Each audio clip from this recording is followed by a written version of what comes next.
আসল ব্যাপার হলো আমাদের জীবনের বেশিরভাগ সময় বলতে গেলে প্রায় পুরো জীবনেই আমরা কখনোই জানি না আল্লাহ যা করেন তা কেন করেন। আমরা জানি না। আমরা জানি না কেন আপনার গাড়ি দুর্ঘটনা ঘটেছে, আমরা জানি না। আমরা জানি না কেন আপনি আপনার চাকরি হারিয়েছেন, আমরা জানি না। আমরা জানি না কেন আপনি অসুস্থ হয়েছেন, আমরা জানি না। কেন এই সমস্যা বা ওই সমস্যাটি ঘটেছে, আমরা জানি না। কেন আপনার ভাই স্কুলে এত ভালো ফল করেছে আর আপনি ব্যর্থ হয়েছেন, আমরা জানি না। আমরা জানি না কেন আপনি এত খাটো এবং আপনার ভাই বোনেরা এত লম্বা।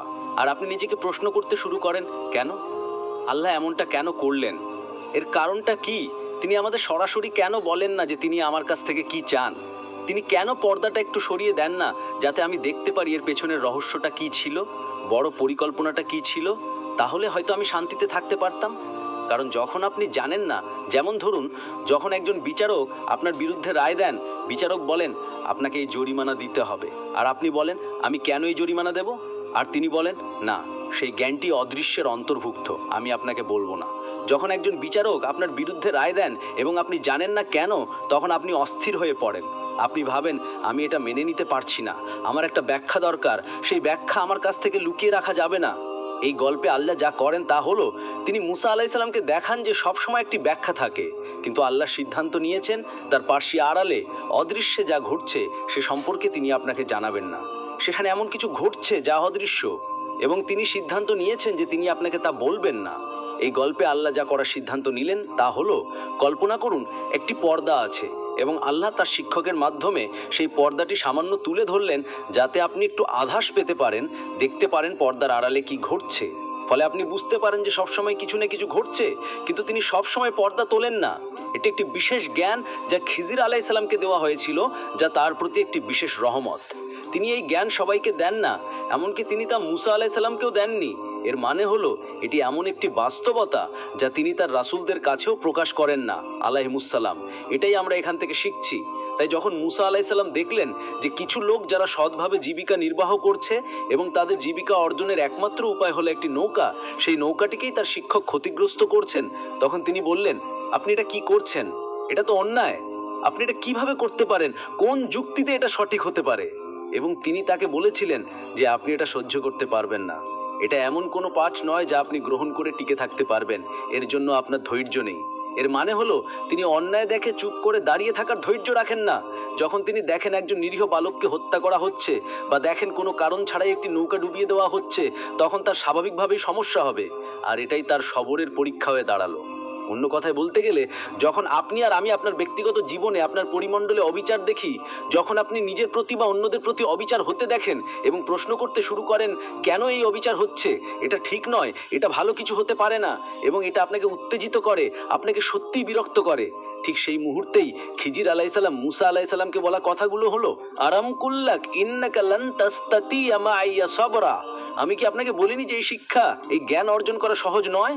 আপনি এর জন্য ধৈর্য ধরতে পারবেন না, এই কারণে এই জ্ঞান সবাইকে দেওয়া হয় না। আপনি এটা সামলাতে পারবেন না।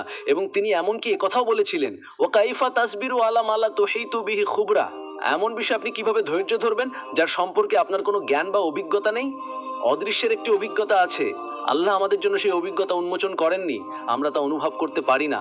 আমাদের বিনয়ী হতে হবে এবং শুধু বসে থেকে বলতে হবে আল্লাহ জানেন আর আমরা জানি না, আল্লাহ জানেন এবং তোমরা জানো না। অবশেষে যখন মুসা আলাইসাল্লামকে শেখানো হলো, ঠিক আছে, এই হলো সেই বিষয়গুলো যা তুমি সহ্য করতে পারোনি। আসলে পর্দার আড়ালে এটাই ঘটছিল। এটাই ছিল প্রতিটি ঘটনার পেছনে আল্লাহর পরিকল্পনা। যখন তা বর্ণনা করা হলো, তখন আমরা বুঝতে পারলাম যে এটা জ্ঞানের সবথেকে গুরুত্বপূর্ণ অংশগুলোর মধ্যে একটি, যার সামনে যদি আমরা নিজেদেরকে বিনত না করি, সত্যিই বিনত না হই, তাহলে নিজেকে আল্লাহর দ্বীন শিখতে ইচ্ছুক বলে মনে করার কোনো মানেই হয় না। আমি আবারও বলছি, যখন আমরা নিজেদেরকে সম্পূর্ণরূপে আল্লাহর পরিকল্পনার কাছে সঁপে দিই, তার মানে হলো আমরা আল্লাহর সামনে নিজেদেরকে বিনত করেছি। আমরা আমাদের শিক্ষক যিনি আল্লাহ, তার উপর ভরসা করেছি, এবং তিনি আমাদের যে পথে নিয়ে গেছেন আমরা সেই পথের উপর আস্থা রেখেছি। যদিও সেই পথ অস্বস্তিকর হয়ে ওঠে, তার প্রতি আমাদের আস্থা চলে যায় না। আর এটা করা ইজি নয়। যদি মুসা আলাইসাল্লামের মধ্যে একজন রাসূলের জন্য এটা করা সহজ না হয়ে থাকে, যিনি সরাসরি আল্লাহর সাথে কথা বলেছেন, তার জন্য এটা করা সহজ ছিল না, এর মানে হলো আপনার আর আমার জন্য এটা করা সহজ নয়। এটা আমাদের জীবনের সবথেকে কঠিন কাজগুলোর মধ্যে একটি, আর তা হলো আল্লাহর পরিকল্পনার সাথে মানিয়ে নেওয়া। দিনের শেষে এটা জানা যে একটি বৃহত্তর পরিকল্পনা আছে। এখন দয়া করে ভুল বুঝবেন না যে আমি খুতবায় কি বোঝাতে চাইছি। আমি এটা বলছি না যে যখন মানুষ আপনার সাথে অন্যায় ব্যবহার করে বা আপনার প্রতি অন্যায় করে বা আপনি কোনো অন্যায় হতে দেখেন, তখন আপনার কিছুই বলা উচিত নয় আর ভাবা উচিত নয় যে এটা আল্লাহর পরিকল্পনা, আমি সবরের পথ অবলম্বন করবো আর কিছু বলবো না। এটা বলা হচ্ছে না। এটা সেই সব বিষয় সম্পর্কে বলা হচ্ছে যা আমাদের নিয়ন্ত্রণের বাইরে। যখন এমন কিছু ঘটে যা আমাদের নিয়ন্ত্রণের বাইরে, তখন সেখানে সবসময় একটি পরিকল্পনা থাকে। সবসময় এমন কিছু ঘটে যা আল্লাহর পক্ষ থেকে হয়। আর আমাদের ন্যায়ের পক্ষে দাঁড়ানো, অন্যায়ের বিরুদ্ধে কথা বলা আমাদের নিজেদের উপর একটা দায়িত্ব। কিন্তু এটা তার থেকে ঊর্ধ্বের বিষয়। এটা তো স্পষ্ট, এটা সাধারণ জ্ঞান। কোরআনের বেশিরভাগ অংশই এসব নিয়ে কথা বলে। কিন্তু আল্লাহর সামনে আমাদের এমন একটি মনোভাব রাখতে হবে যেখানে আমরা নিজেদেরকে বিনত করব। আমিরা এটা সত্যি নিজের মধ্যে স্বীকার করতে হবে যে আমি আল্লাহকে প্রশ্ন করব না। আমি বলবো না যে ইয়া আল্লাহ, আমি পরিকল্পনার পেছনের যুক্তি দেখতে পাচ্ছি না, আমি এটা বুঝতে পারছি না। যদি আমি পরিকল্পনা করতাম, আমি এর থেকে ভালো কাজ করতাম। মাজাল্লাহ, এই চিন্তাটি কারো মাথায় আসে, এই জিনিসটিকেই শেষ করতে হবে। কারণ আমার পরিকল্পনার বোধ, আমার সিদ্ধান্ত নেওয়ার ক্ষমতা, আমার মাথায় কি আমি ভাবছি যে আমি আল্লাহর থেকে বেশি দয়ালু? আমি কি ভাবছি আমি আল্লাহর থেকে বেশি ন্যায়পরায়ণ? আমি কি ভাবছি আমি আল্লাহর থেকে ভালো পরিকল্পনাকারী? আমি কি আল্লাহর থেকে বেশি জানি? আমার কি আল্লাহর থেকে বেশি হিকমত আছে? আমি কি এটাই ভাবছি? কারণ যখন আমি তার বিচারকে এভাবে প্রশ্ন করি, তখন সন্দেহ নেই কিছু ভুল আছে। অবশ্যই আমরা মাঝে মাঝে এর কাছাকাছি চলে যেতে পারি। এমনকি ফেরেশতারাও এক পর্যায়ের কাছাকাছি চলে গিয়েছিল। তারা বুঝতে পারেনি কেন আদম আলাইহিস সালামকে সৃষ্টি করা হয়েছিল। তারা এটা বুঝতে পারেননি। তারা এমনকি আল্লাহ আযজা ওয়া জালকে জিজ্ঞাসা করেছিল, আতাজআলু ফিহা মান ইউফসিদু ফিহা ওয়া ইয়াসফিকু দিমা। কি সাথেই যখন তারা এটা বলল, কারণ তারা বুঝতে পারছিল না, তখন এটা ঠিক আছে যে আমরা আল্লাহকে জিজ্ঞেস করতে পারি যে ইয়া রব, আমি যদি বুঝতে পারতাম কেন এটা ঘটছে, যা ঘটছে তার সাথে মানিয়ে নেওয়ার জন্য আমাকে সন্তুষ্টি দিন, এটা ঠিক আছে। কিন্তু ফেরেশতারা সাথে সাথে কি বললেন? ওয়া নুহাব্বিদু বিহামদিকা ওয়া নুকাদ্দিসু লাক। এবং প্রসঙ্গত আপনি পরিপূর্ণ, আমরা আপনার পরিপূর্ণতাকে প্রশ্ন করছি না, আমরা এটা বুঝতে পারছি না, কিন্তু তার মানে এই নয় যে আপনি কোনো ভুল সিদ্ধান্ত নিচ্ছেন। এটাই বিনয়, এটাই আল্লাহর একজন আব্দ, বান্দা হওয়া। এর সাথে কোনো কিছু সম্পর্ক নেই। একদিকে আপনার কিতাবের জ্ঞান থাকতে পারে, আপনি আরবি ভাষা জানতে পারেন, কোরআন মুখস্থ করতে পারেন, হাদিস অধ্যয়ন করতে পারেন, আর এই সব কিছু জানতে পারেন, কিন্তু যদি আল্লাহর সিদ্ধান্তের প্রতি সন্তুষ্টি না থাকে, তাহলে কিছু নেই এর প্রতি সন্তুষ্টি। এটা জানা যে আল্লাহ যা করেছেন তাই উত্তম, এটা জানা যে আল্লাহ যা করেছেন তার পেছনে হিকমত আছে, আল্লাহ যা করেছেন তা জানা আল্লাহ আপনার আর আমার থেকে অনেক ভালো পরিকল্পনাকারী, এবং এর মধ্যে মঙ্গল আছে। হয়তো সেই মঙ্গল, যেমন একটি চারা কয়েকদিনের মধ্যে বড় হয়, আবার কখনো কখনো একটি গাছ বড় হতে 20 বছর লাগে, তাই না? সুতরাং আপনি এখন যে পরীক্ষার বীজ অনুভব করছেন, আমরা জানি না তার ভালো ফল এখনই আসবে নাকি 100 বছর পরে আসবে, আমরা তা জানি না। এটাই আল্লাহর পরিকল্পনা, যার সম্পর্কে আমাদের কোনো জ্ঞান থাকতে পারে না। এটি এমন কিছু যা আল্লাহ আযজা ওয়া জাল আমাদের বলার সিদ্ধান্ত নেননি।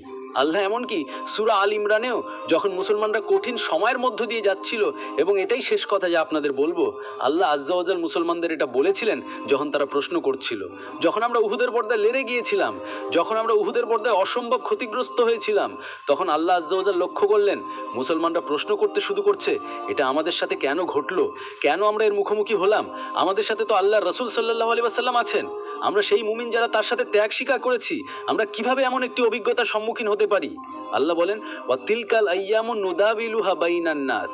এই দিনগুলোকে আমি মানুষের মধ্যে পালাক্রমে আবর্তন করাই, যাতে আল্লাহ জানতে পারেন কারা সত্যিকারের ঈমানদার। যখন আপনি জিতছেন তখন বিশ্বাস করা সহজ, তাই না? আমি দেখতে চাই কারা সত্যি বিশ্বাস করে যখন আপনি হেরে যান। আমি যখন প্রথমেই আয়াতটি স্টাডি করি, তখন আমি নিউ ইয়র্কে থাকতাম, আর সেই সময় আস্তাগফিরুল্লাহ, আমি নিউ ইয়র্ক নিক্সের একজন ভক্ত ছিলাম। আর আপনি যদি নিউ ইয়র্ক নিক্স সম্পর্কে কিছু জানেন, তাহলে দেখবেন স্পাইক লি প্রতিটা খেলায় উপস্থিত থাকে। তিনি প্রতিটা খেলায় থাকতেন এবং তার বিশাল শাহাদা আঙুল তুলে নাড়তেন। তাদের দল 40 পয়েন্টে পিছিয়ে থাকলেও তিনি একজন বিশ্বাসী। তারা তাকে সত্যিকারের বিশ্বাসী বলে ডাকে, এটাই তার বিশ্বাস। জানেন, এই কারণেই তারা তাকে সত্যিকারের বিশ্বাসী বলে ডাকে। মূল কথা হলো, যখন আমরা কঠিন সময়ের মধ্য দিয়ে যাই, তখনই আল্লাহ দেখতে চান আমরা বিশ্বাস করি কিনা। তখন ইমানের সত্যিকারের শুধু পরীক্ষাই হয় না, গ্রেডিং হয়। ভাবুন যে আপনার গ্রেডিং হচ্ছে, সেটাই আপনার আসল গ্রেড। আপনি কি সেই সময় আল্লাহর প্রতি সন্তুষ্ট? তাই তিনি বলেন, আমি শুধু জানতে চাই কারা সত্যিকারের ইমানদার। আমি দেখতে চাই, আমি তোমাদের ইমানকে কাজে দেখতে চাই, আমি একে পরীক্ষায় ফেলতে চাই। অন্য একটি জায়গায় তিনি বলেন, ওয়াল্লাহ কানা